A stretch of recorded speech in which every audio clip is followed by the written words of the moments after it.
The BBC are going to have to stop using BBC News as their defence for keeping the licence fee if I keep seeing headlines like this.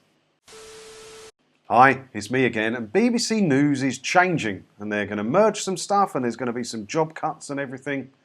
Why?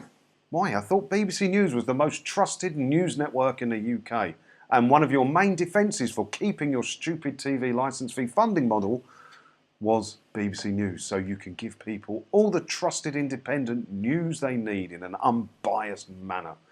Well, no. I mean, the problem is, I've done a video earlier this week where Ofcom were talking about how kids get the news now. And BBC News wasn't, I don't think it was in the top 3. I think it was Instagram, TikTok, and something else. I think it was like 4th or 5th BBC. So they've got to change. They've got to change. And they are changing, but I don't think they're changing it for the better. Let's have a look. There will be job cuts as BBC News and BBC World News merge to create a single 24-hour TV channel, the broadcaster has announced. It comes after the corporation announced the end of BBC 4, Radio 4 Extra and CBBC as linear channels. They are expected to move online to the iPlayer service in the next few years as part of the broadcaster's plans to become digital first. The BBC said on Thursday the merged channel, which will be called BBC News, is expected to launch in April 23. So yeah, they're really complaining. They reckon they've got, what was it, a 285 million quid black hole because the TV licence fee had been funded. You get over 3.2 billion quid a year. You can run countries on that. You shouldn't have any black hole. The reason you have a black hole of financing is so you can say you need more money. It's like when councils start doing loads of roadworks just before the end of the financial year to burn up the money they have so they can defend the amount of money they need for next year. That's all the BBC is doing. But they're making loads of cuts. BBC 4 is going mostly watched by the older people who like to pay the licence fee. That's buggering off to be online and not to have any new shows made for it. That should cheer some people up, right? Radio 4 Extra, don't understand why that exists anyway. And CBBC should be a broadcast channel. It just should be. So let's find out more about this BBC News thing. I've got an actual press release here from BBC Media Centre. So let's see what's going to happen with these news channels. The channel will be broadcast around the world, bringing the BBC's trusted journalism, couldn't say it with a straight face, to international audiences and providing licence fee payers in the UK with ad-free access to a huge range and breadth of international coverage, which hasn't previously been available to them. Well, I'm going to just cut in there quickly. That means that if you watch this new BBC News channel within the UK, you won't see any ads because you pay your licence fee.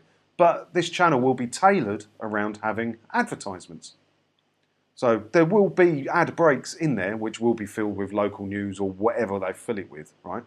But people abroad will be seeing ads. Why can't they just do that in the UK? Just show the bloody ads and then you ain't got to pay your licence fee. If they're already building the channel around having advertisements outside of the UK, just show the bloody ads. UK viewers will receive specific content at certain times of the day and during certain news stories. A new live and breaking news team will provide universally available coverage of global breaking news and, when relevant, a domestic-only stream for UK-specific news events, ensuring that audiences get the best live video coverage of the news that matters most to them.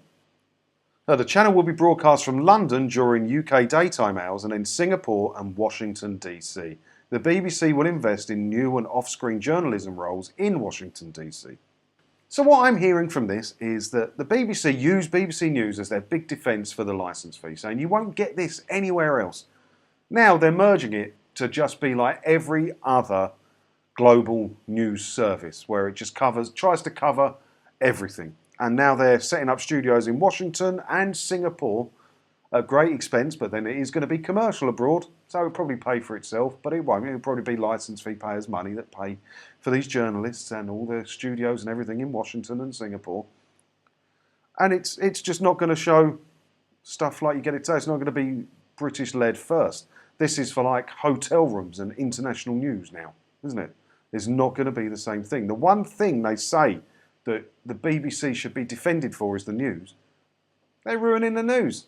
Not that it was good anyway, but you know what I mean? They've taken something that was already failing and they're going to make it worse. It's BBC all over, really, isn't it?